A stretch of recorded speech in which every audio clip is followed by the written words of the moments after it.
ఉన్న ప్రియులకు ప్రేమతో వందనాలు తెలియజేస్తున్నాను. మార్చి నెల 9వ తేదీ 2025.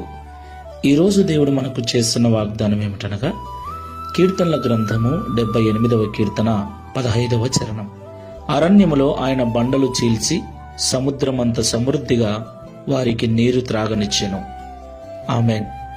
నా ప్రియమైన సహోదరి సహోదరులారా, ఇశ్రాయేలు ప్రజల యొక్క జీవితంలో అరణ్య మార్గములో, అరణ్య ప్రయాణములో వారికి నీరు లేక ఇబ్బంది పడుచు ఉన్నప్పుడు దేవుడు బండను చీల్చి వారికి సమృద్ధిగా త్రాగుటకు, వారి పశువులు సమృద్ధిగా త్రాగుటకు నీళ్లనిచ్చిన దేవుడు. దేవునికి మహిమ కలుగును గాక. ప్రియులారా, ఈ విషయాన్ని మనం ఎన్నడూ మర్చిపోకూడదు. దేవుడు నిన్న నేడు నిరంతరం ఏకరీతిగా ఉన్నవాడు. ఆయన మారనివాడు. నాడు ఇశ్రాయేలు ప్రజల జీవితంలో చేసిన దేవుడు నేడు ఆత్మీయ